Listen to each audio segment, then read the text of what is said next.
Welcome back to Yehoshua's Daf Yomi Shiur, where the Daf continues daily until the complete revelation of Mashiach ben David, Messiah, the son of David. Today we'll be learning Tractate Chullin, page 73, starting on the bottom of 72b. For context, we were in the middle of something, so it says that the bottom line, I'll just read the English, and then when we get to 73a, I'll do the Aramaic and the English. So Ravina said, this is the last line of 72b. Ravina said that there is a different explanation of how the Mishnah can be reconciled with the opinion of Rabbi Yossi. A garment does not stand, meaning is not intended to be cut. On the contrary, it is better for it to remain whole. Therefore, the connections between its pieces are regarded as being within a concealed area that cannot impart impurity. By contrast, with regard to a fetus that extends its foreleg, the foreleg does stand to be cut, as it is prohibited for consumption, while the rest of the fetus is permitted, and the halakhic principle is that any item that stands to be cut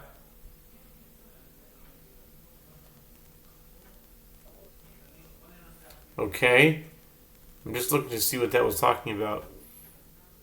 There's a garment that was split into three smaller pieces. I think it was a garment maybe that was touched by a Zav, so it was cut into pieces, and that was the context. They're comparing that. Okay, now we're on 73a top. Kechatuch dami. Anything that stands to be cut is as if it's already cut. Kechatuch dami. Chullin 73a on the top is regarded as though it were cut. Therefore, it is regarded as though the foreleg has already been severed from the body of the fetus, and the point of contact between them is not considered to be a concealed area. Rather, it is regarded as if the foreleg and fetus were two separate items that came into contact with each other. Consequently, the former can impart impurity to the latter. Come on. The Gemara asks, in accordance with whose opinion is this halakhic principle that Ravina cites? Rabbi Meir, Ditnan, Kol Yidos Hakelim Shehein Arukois, Yosel Likatzon, Matbil, Ad Makom Yido Divrei Rabbi Meir. The Gemara asks, in accordance with whose opinion is this halakhic principle that Rav cites? It is in accordance with the opinion of Rabbi Meir, as we learned in a Mishnah, in Mikvaot 10.5. When a vessel is immersed in a ritual bath, it is purified only if all parts of the vessel are submerged at the same time. But with regard to any handles of vessels that are too long and therefore will ultimately be cut off, one must immerse them only until the point of their eventual size. Even though the part of the handle that will be cut off is not submerged, the vessel is nevertheless purified. This is the statement of Rabbi Meir. Evidently, Rabbi Meir holds that even though the handle is still physically attached, since that part of the handle stands to be cut off, it is already regarded as though it were cut off. Consequently, immersing the handle up until that point is regarded as immersing the entire vessel. And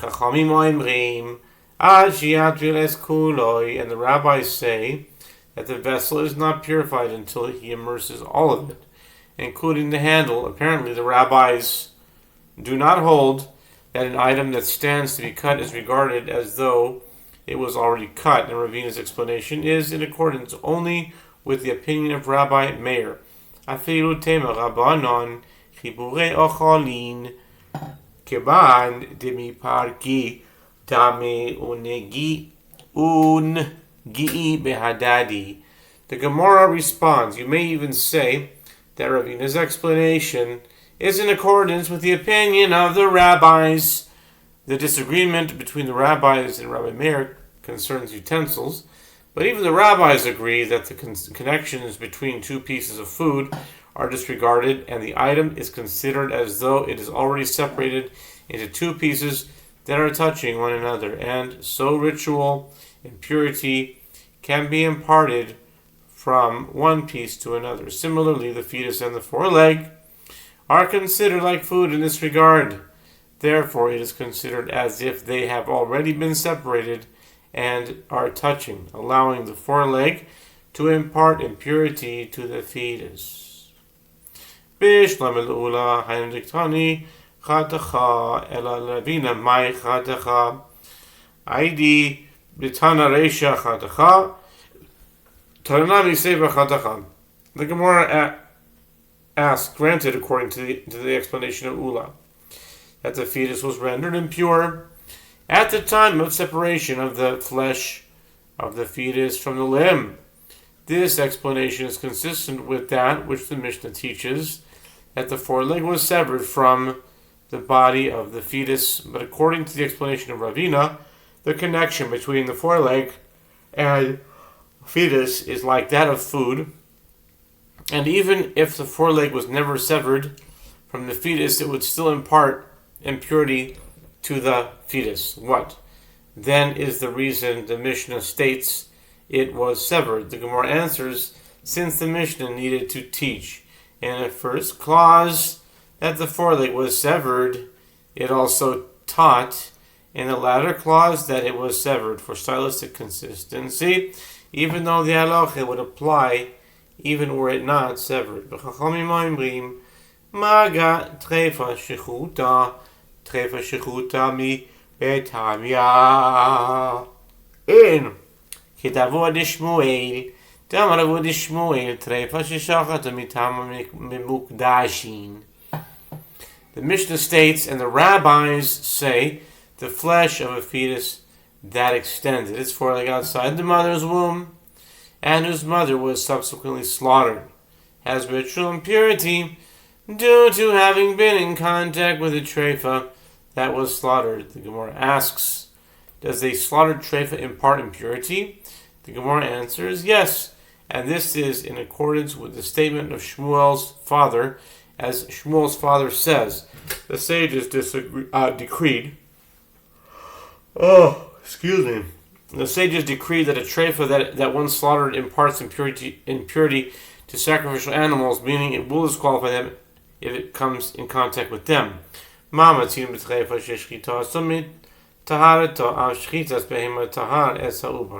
Mishnah cites the rabbis' rationale for their opinion, just as we found in the case of a treifa, that its slaughter renders it ritually pure according to Torah law, meaning it prevents it from having the ritual impurity of a carcass, despite not rendering the animal permitted for consumption.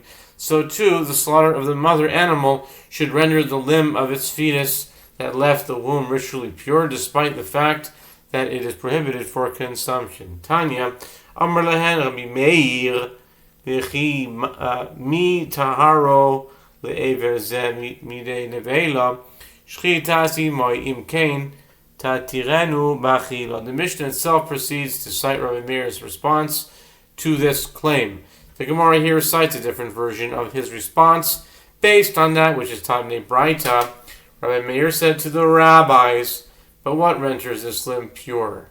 From the impurity of a carcass, you might say, it is the slaughter of its mother, but if so, the act of slaughter should also permit it even for consumption. Amru lo, harbe matzeles al she'eno gufa yoiser mi gufa she'harei shaninu chotech min ha'ubar shebeme'eho mutor be'achilo min ha'tchol min ha'kloyois osur be'achilo. The rabbi said to him, the slaughter of an animal has a greater effect in shielding that which is not part of its body from having the ritual impurity of a carcass than that which is part of its body, as is apparent from that which we learned in the Mishnah 68a. If, prior to slaughtering an animal, one severs pieces from a fetus that is in its womb, leaving those pieces in the womb, their consumption is permitted by virtue of the slaughter of the mother animal. By contrast, if one severs pieces of the spleen or of the kidneys of an animal and then slaughtered it, then even if those pieces were left inside the animal, their consumption is prohibited.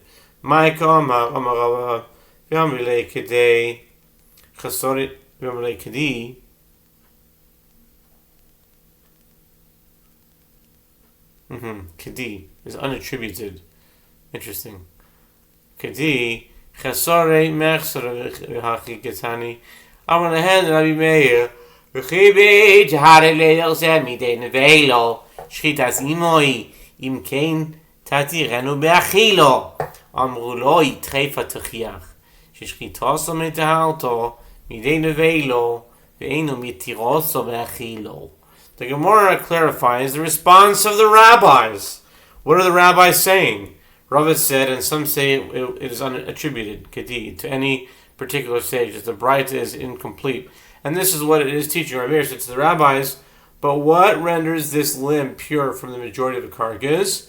You might say it is the slaughter of its mother, but if so, it should also permit it even for consumption. In response, the rabbi said to him, let the halacha of a treifa prove the point, as its slaughter renders it pure from the impurity of a carcass, but it does not permit it for consumption. Similarly, the slaughter of the mother animal should render pure even the foreleg of its fetus, even if it does not permit it for consumption. Amar lahen, lo, im tiharo shchitas treifa iso, davar shehi gufa tihar es ha'ever, davar shehi gufa amru lo, harbe matzeles, al shehi gufa yoiser migufa sheharei shaninu choisech min ha'ubar sheme'eha mutar be'achilo min ha'kloyois asur be'achilo. Rabbi Meir said to them, no, even if the slaughter of a treifa renders the animal itself pure from having the impurity of a carcass, that is true with regard to something that is part of its own body. Does it necessarily follow that it should also render pure the limb of its fetus, which is something that is not part of its own body? The rabbi said to him, the slaughter of an animal has a greater effect in shielding that which is not part of its body from having the impurity of a carcass than that which is part of its body, as is apparent from that which we learned in the Mishnah at the beginning of the chapter. If one severs pieces from a fetus that is in an animal's womb and then slaughters the mother animal, their consumption is permitted. By contrast, if one severs pieces of the spleen or of the kidneys of an animal and then slaughters it, their consumption is prohibited. Tanya nami hachi amar lehen Rabbi Meir v'chimi tiaro leiver zeh midei nevelo amru lo shchitas imoi im kein tatirenu be'achilo amru lo treifa tochiach sheshchitaso metiharto midei nevelo ve'enam metiroso be'achilo. The Gemara notes that this clarification of Rav is also taught explicitly in the Braita. Rabbi Meir said to the rabbis, but what renders this limb pure from the impurity of a carcass? The rabbis said to him, it is the slaughter of its mother. Rabbi Meir responded, but if so, it should also permit it even for consumption. In response, the rabbis said to him, let the halacha of a treifa prove the point, as its slaughter renders it pure from the impurity of a carcass, but it does not render permit it for consumption.